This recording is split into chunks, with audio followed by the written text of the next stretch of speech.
समस्या से उभरना अगर चाहे इंसान, स्वयं के संग सर्व का वो दिल से करे सम्मान।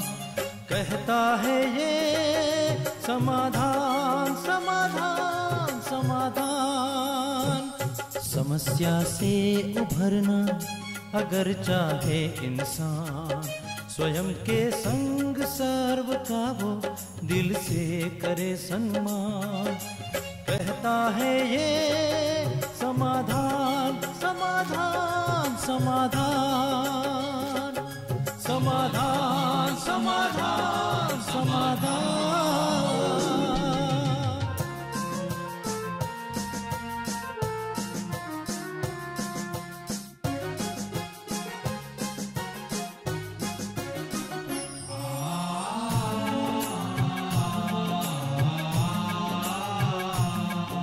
तनाव बन मुटाव की अगन से स्वयं तू संभल ले, है इसी में शांत। दूरियां दरारे मिटाए मन से, जीवन बन जाएगा खुशियों की खान खुशियों की खान।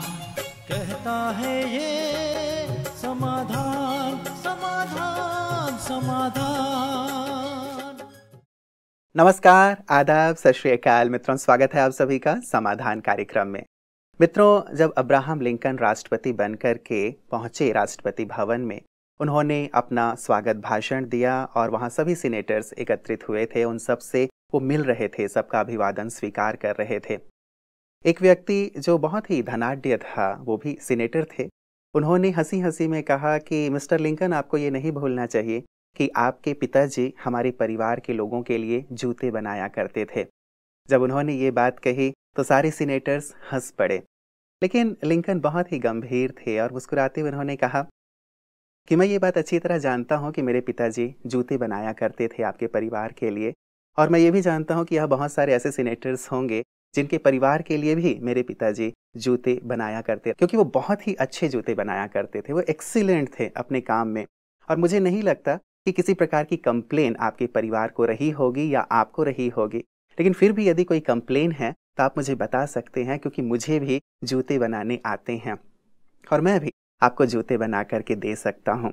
जब उन्होंने बहुत ही सादगी से, बहुत ही शालीनता से ये बात कही तो हंसते हुए लोगों के मुख बिल्कुल शांत हो गए और सभी गंभीर हो गए। और वास्तव में उन्होंने आगे एक बात ये भी कही कि मुझे इस बात पे बहुत गर्व है कि मेरे पिताजी जूते बनाते थे, मोची थे, और वो अपने कार्य को बहुत बेहतरीन ढंग से किया करते थे। मुझे इस बात पे बहुत ज़्यादा गर्व है।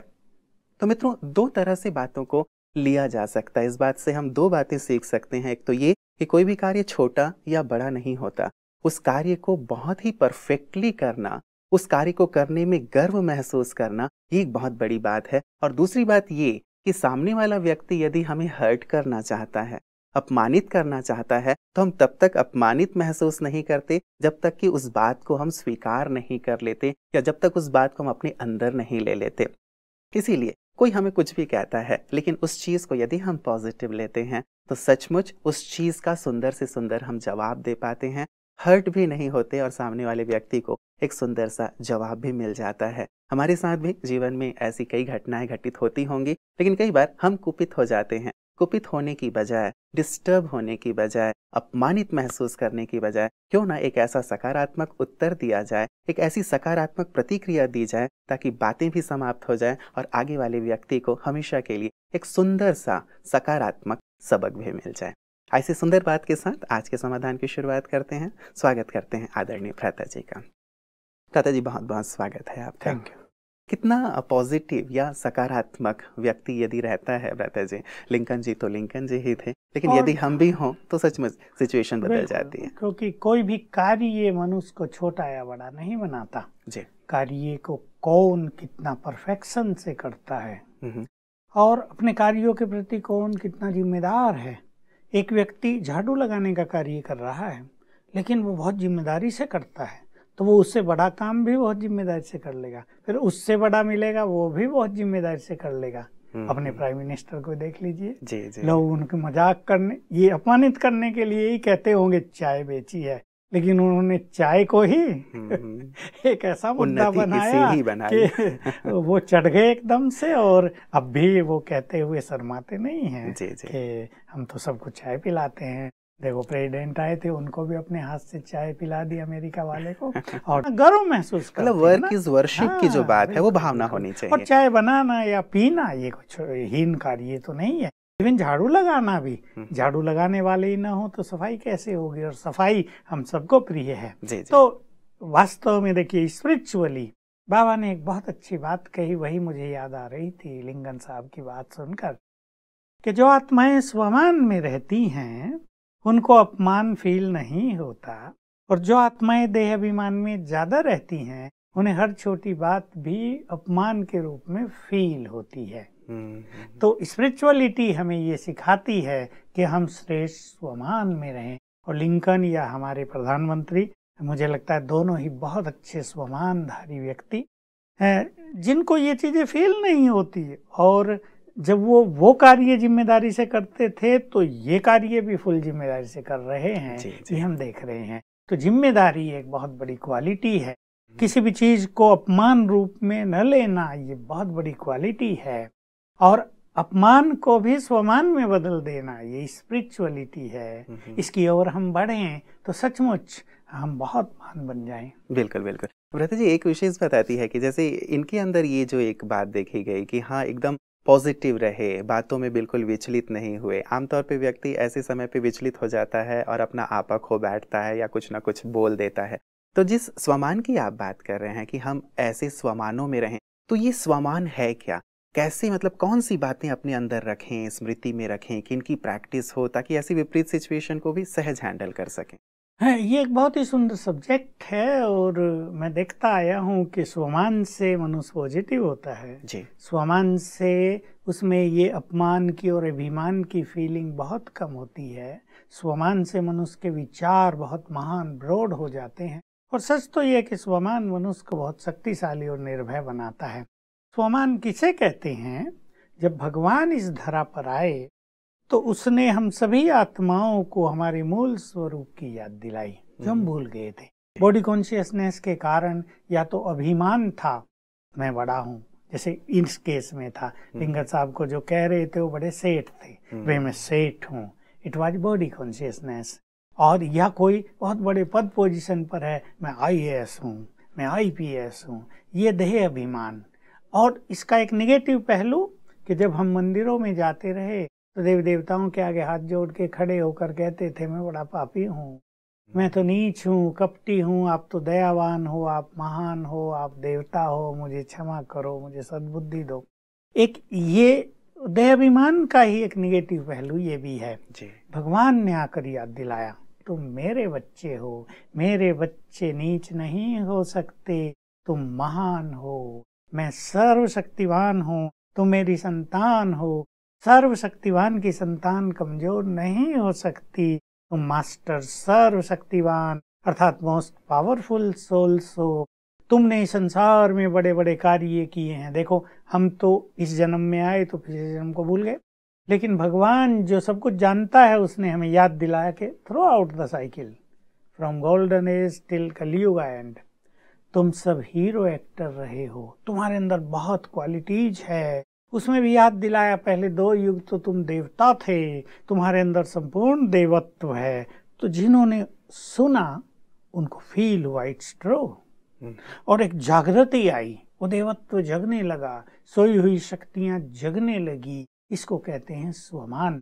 तो इसको स्वीकार करना, उसको फिर सेकेंडली याद करना, फिर उसकी गुड फीलिंग में रहना, इससे हम स्वमान का स्वरूप बन जाते हैं, हमारा अभिमान भी नष्ट हो जाता है। और इससे एक बहुत बड़ा फायदा ये होता है कि घरों में रहने वाले लोग ऑफिस में बैठे, बिजनेस सेंटर में बैठे, अपने घर में बैठे, अगर किसी स्वमान की बहुत अच्छी प्रैक्टिस करते हैं तो उनसे उसी तरह के वाइब्रेशंस फैलते हैं, पूरे घर में फैलते हैं, पूरे ऑफिस में फैलते हैं, और इसका इफेक्ट उन पर, साथियों पर और कर्म की सफलता पर बहुत गहरा पड़ता है। बिल्कुल, ये तो बहुत ही गहरी और सुंदर बात है भ्राता जी की इतनी सारी अच्छी अच्छी बातें जो भगवान हमारे लिए कहते हैं, शायद हम भूले हुए हैं इन चीज़ों को कि भगवान हमें किस नज़र से देखते हैं, किस दृष्टि से देखते हैं।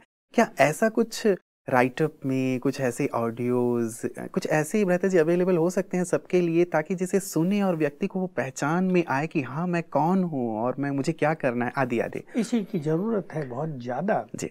हाँ, मैं इससे पहले कहूँगा कि स्वमान की प्रैक्टिस करने से मनुष्य बहुत जल्दी परमात्मा से जुड़ जाता है। और मुझे बचपन से ही एक बहुत सुंदर बात जो शिव बाबा की अट्रैक्ट करती थी, जिसको मैंने अपनी फीलिंग्स में लाया, जिससे मुझे ये चीज़ें अपने जीवन में लाने में बहुत मदद मिली। बाबा सामने बैठकर कहते थे, बच्चे, मैं तुम्हें जितनी ऊंची नज़र से देखता हूँ, तुम भी अपने को वैसी ही ऊंची नज़र से देखो। तुम साधारण नहीं हो, तुम बहुत महान हो। तुम्हारी संसार में उपस्थिति संसार के लिए बड़ी कल्याणकारी है। तो बहुत गुड फीलिंग रही। तो इसके लिए सीडी मिलती हैं, स्वमान नाम से ही सीडी है। और भी क्लासेज भी होती हैं। हमारी मुरलियों में रोज जो ईश्वरीय महावाक्य हम सुनते हैं या अव्यक्त महावाक्य जिन्हें हम कहते हैं, उनमें भी स्वमान की बहुत सुंदर बात आती है। जिन्होंने ज्ञान लिया है, योग सीखा है, जो शिव बाबा के बच्चे बने हैं वो जानते हैं, या जिन्होंने भगवान को इस धरा पर अवतरित होते हुए सालों से देखा है, वो जानते हैं कि बाबा जब दूसरे के तन में आते थे तो शुरुआत ही एक स्वमान की याद दिलाकर करते थे।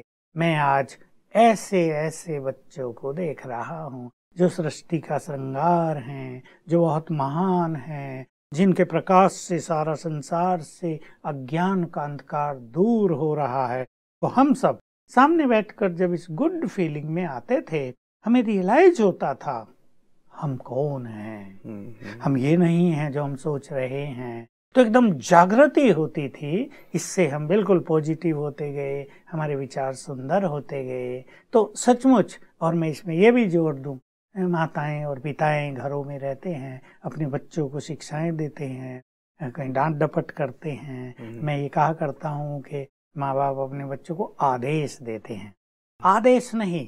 तो जैसे भगवान ने हमें सिखाया वैसे ही हम दूसरों को सिखाएं। पहले उन्हें स्वमान याद दिलाएं, तुम बहुत अच्छे हो, अरे तुम तो बहुत बुद्धिमान हो, तुम्हें अच्छा पढ़ लिख के बहुत अच्छा इंसान बनना है, अच्छी अच्छी डिग्री लेनी है, इंजीनियर बनना है, ये करना है। पहले उन्हें जरा स्वमान दिलाओ, फिर कहो बस ये बात थोड़ी सी कर लो तो बहुत अच्छा होगा। तो देखो बच्चे कैसे आपकी बात मानते हैं। जी जी जी, मतलब परमात्मा पिता भी इसी ढंग से पढ़ाते हैं या शिक्षाएं देते हैं। और स्वमान का भाव जो मैं समझ पा रहा हूँ भ्राता जी, वो यही हुआ कि हम दूसरों की विशेषताओं को, अच्छाइयों को वो याद दिलाएं और उन्हें बढ़ाने के लिए उन्हें प्रोत्साहित करें, तो शायद उनके अंदर की जो शक्तियां हैं वो जागृत हो जाएंगी। बिल्कुल, मैं ये बात अंडरलाइन करके कहना चाहता हूँ जी कि दूसरे को शिक्षा देने का, दूसरे को पढ़ाने का सुंदर तरीका यही। नहीं तो माताएं घर में क्या करती हैं, जब गुस्सा होंगी ना बच्चों पे, अब तुम तो कोई काम का नहीं, नालायक है, जन्म लेते ही मर जाता तो बड़ा अच्छा होता, तुम बुद्धू है, ऐसे ऐसे शब्द बोल के पहले वातावरण को भारी कर देती हैं जी। और बच्चा भी फिर दूसरी फीलिंग में रहता है, जवाब देने के लिए तैयार रहता है। कई तो बच्चे कहते हैं तुमने ऐसे बुद्धू बच्चे को जन्म क्यों दिया है, दोषी तुम हो। बच्चे भी तो आजकल तेज तरह के ना, तो ये तरीका नहीं है। हम तो साक्षी होकर देखते आए भगवान हमें कैसे पढ़ाते हैं। भगवान ने आत्माओं को सुधारने के लिए कौन सी टेक्निक अपनाई, यानी कितने गिर चुकी थी आत्माएं एकदम तमो प्रधानता की अंतिम सीमा पर, विषय विकारों के गर्त में डूबे हुए, और उन्हें स्वमान दिला दिला कर निकाल दिया बाहर, जगा दिया, अनेक शराबियों की शराब छुड़ा दी, व्यसनों में लिप्त आत्माओं को निर्व्यसनी बना दिया। तो ये हम साक्षी होके देखते आए कि ये प्रभु की अपनी, वो सुप्रीम शिक्षक है ना, परम शिक्षक है, तो उसकी ये कितनी सुंदर टेक्निक है पढ़ाने की। ऐसी टेक्निक अगर आज के सब टीचर भी सीख जाएं तो सचमुच बच्चे उनके पीछे पीछे सम्मान सहित उनका बहुत आदर हो जाए, और जो कुछ वो पढ़ाएं उसको ग्रहण करने लगे। इस जागृति की मुझे लगता है भ्राता जी सचमुच बहुत ज्यादा आवश्यकता है। जैसे बचपन में हम वो कहानी भी सुना करते थे कि एक शेर का बच्चा जो था वो उनके साथ भेड़ियों के साथ चला गया और उसके बाद बड़ा होने के बाद भी भेड़ियों के समान ही व्यवहार करता था, बोलता था।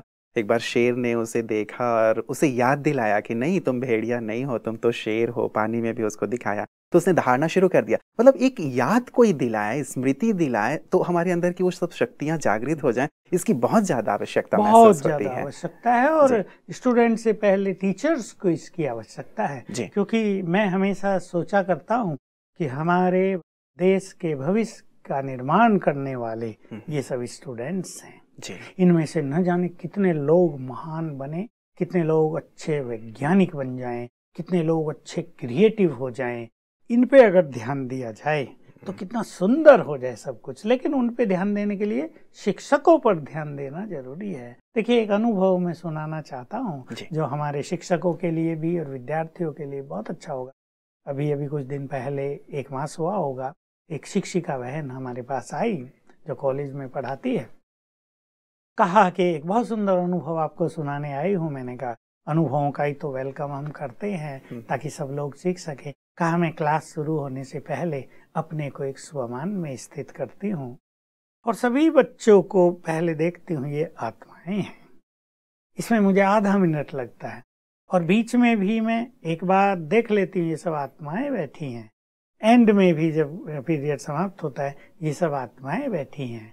तो कुछ दिन अभ्यास करने के बाद, मतलब 2-3 मास के बाद, मुझे फील हुआ कि सभी बच्चों की एकाग्रता बढ़ गई है। अब वो डिसिप्लिन्ड हो गए हैं। जब मैं पढ़ाती हूँ, मैं देखती हूँ ना पीछे मुड़ के, मान लो ब्लैक बोर्ड पे कोई लिख रही हूँ, कुछ करती हूँ या सामने बैठ के कोई लेक्चर कर रही हूँ, मैं देखती हूँ उन्हें ध्यान से, तो उनकी कंसंट्रेशन बढ़ी हुई नजर आती हो, तो चेहरे से पता लग जाता है ना। तो एक बहुत सुंदर स्पिरिचुअल प्रैक्टिस है ये स्वमान के साथ। स्वमान से वाइब्रेशंस बहुत अच्छे हो जाते हैं। देखिए, मान लो 50 बच्चे सामने बैठे हैं, शिक्षक शिक्षिका अब उनको इस नज़र से देखती है, ये आत्माएं हैं, ये बहुत अच्छी आत्माएं, दे आर ग्रेट सोल्स, बच्चे हैं कितने पवित्र बैठे हैं, इस नज़र से देखती है। तो इससे जो वाइब्रेशंस फैलेंगे वो बच्चे ग्रहण करेंगे, उसका इफेक्ट धीरे धीरे धीरे बच्चों पर आता रहेगा। और मान लो एक शिक्षक पढ़ाने आया और बच्चे थोड़ा शोर कर रहे थे और शिक्षक ने सोचा क्या ये बंदर के समान बच्चे हैं, कैसा कलयुग आ गया,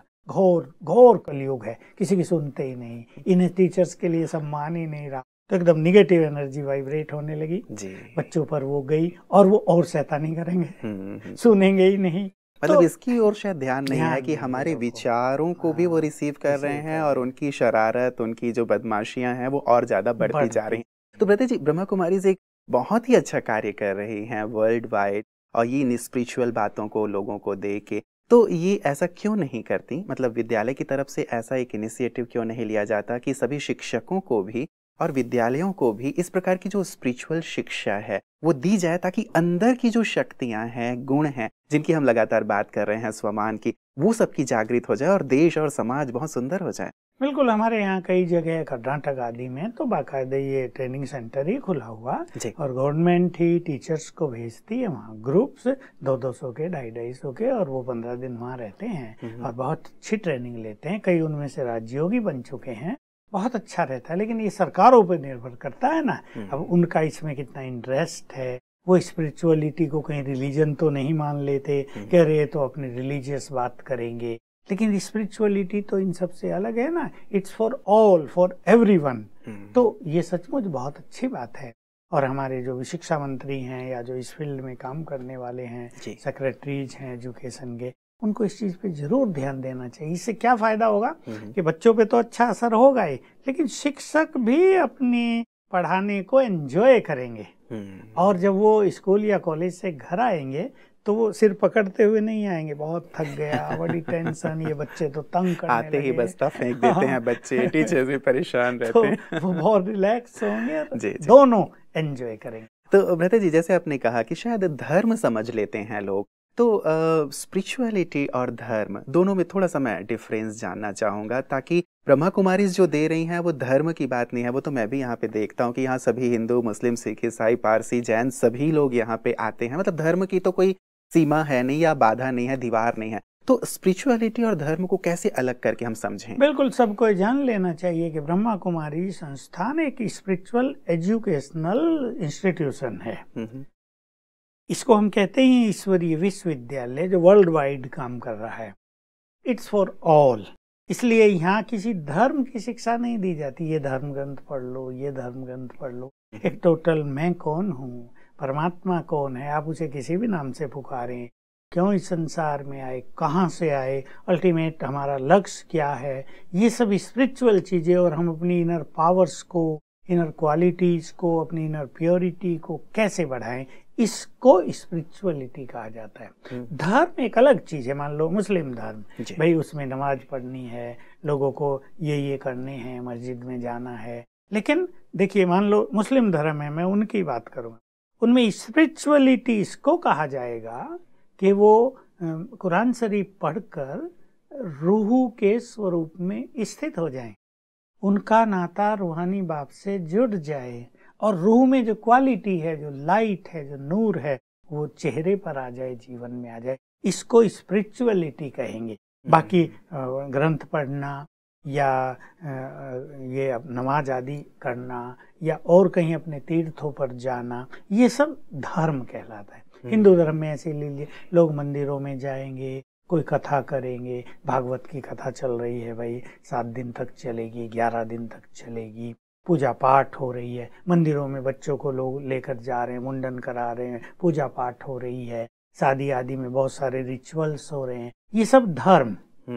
स्पिरिचुअलिटी हर धर्म का बीज, and one for all religions. तुम कौन हो, कहाँ से आए हो, किसके हो, तुम्हारी क्या क्वालिटीज है, उनको जागृत कैसे किया जाए, ये सब स्पिरिचुअलिटी में आता है। मतलब ये अंदर की चीज हो गई, जो आंतरिक विकास की और बात ये है, बाहर की चीज। बिल्कुल बिल्कुल। एक संत से किसी ने ये बात पूछी थी ब्रता जी, तो उन्होंने भी यही कहा था कि धर्म और आध्यात्म में भेद, शायद आपकी बात से मुझे लगता है कि वो रिलेट होगा, कि उन्होंने कहा कि केले के समान है, धर्म जो है वो बाहर का छिलका है और जो आध्यात्म है वो अंदर का गुदा है। मतलब बाहर जो दिख रहा है वो धर्म है, लेकिन जो अंदर है वो आध्यात्म है, और उसी आध्यात्म की आवश्यकता है। तो ब्रता जी, ये आध्यात्म की तो फिर सभी को आवश्यकता है, तो इस चीज को फिर समझाने के लिए कुछ विशेष प्रयास कि भाई चलिए, जो सरकार में है या शिक्षा से जो जुड़े हुए, फील्ड से जुड़े हुए हैं, उन्हें ये बात क्या समझाने का प्रयास नहीं किया जाना चाहिए कि इसकी कितनी ज्यादा आवश्यकता है एक अच्छे इंसान बनाने के लिए, और ये ब्रह्मा कुमारियां दे सकती हैं? बिल्कुल, हम लोगों की ओर से भी इसके लिए बहुत प्रचार प्रसार का कार्य हो रहा है। हर व्यक्ति तक हम पहुंचने का संपूर्ण प्रयास कर रहे हैं, और अब तो हमारा फील्ड बहुत विशाल हो गया है, करोड़ों तक ये बातें पहुंचाई जा रही हैं, और बहुत लोग उसको रियलाइज भी कर रहे हैं। चाहे जूरी के लोग हों, जुडिशियरी के, न्याय के, चाहे वकील लोग हों उसी फील्ड के, चाहे पुलिस और मिलिट्री के बहुत अच्छे अधिकारी हों, जो हमारे यहाँ आते रहते हैं, प्रोग्राम हमारे यहाँ चलते रहते हैं।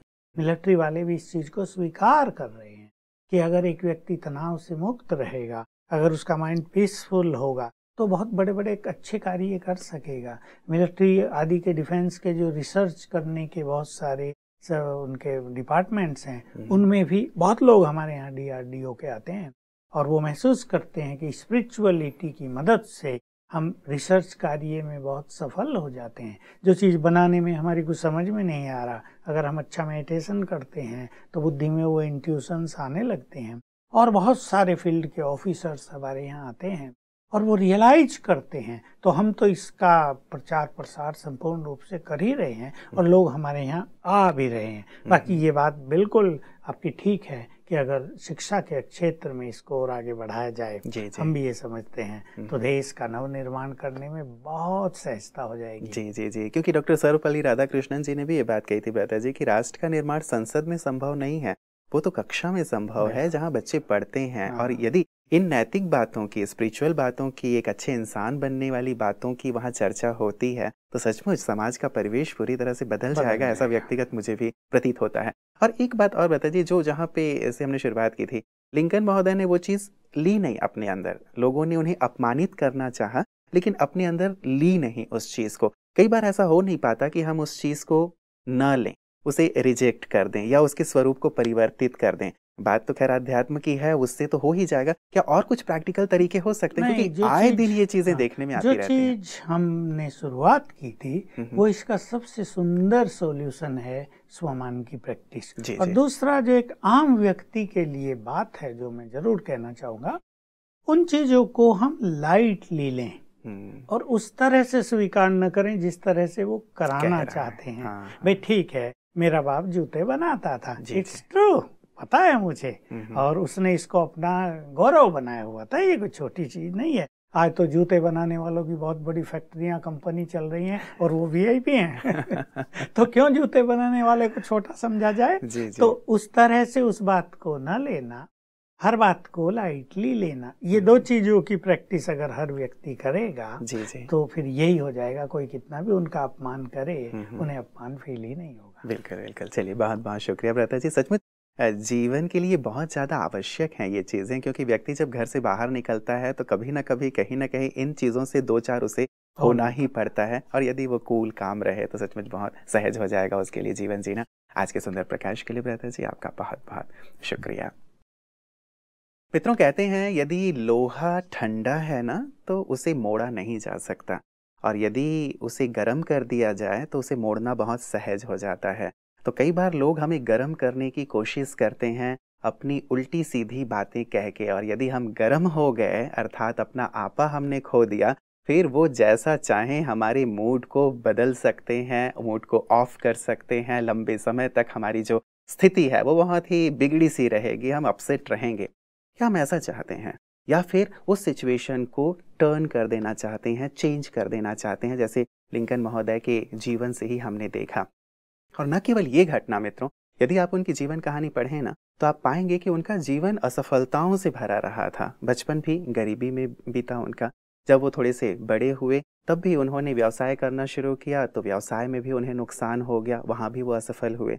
प्रेम भी उनका असफल रहा, विवाह भी उनका असफल रहा। जब उन्होंने चुनाव लड़ा, चुनाव में भी वो असफल रहे। लेकिन एक पति की बात और सुंदर बात, जो बात मुझे भी प्रेरित करती है, उन्होंने हार स्वीकार नहीं की, बल्कि लगातार लगे रहे, लगातार प्रयास करते रहे, और अंततः लगभग जब उनकी उम्र 52 इयर्स की थी तब जाकर के वो देश के राष्ट्रपति बने। तब तक संघर्ष में जीवन रहा, असफलताओं से भरा हुआ जीवन रहा।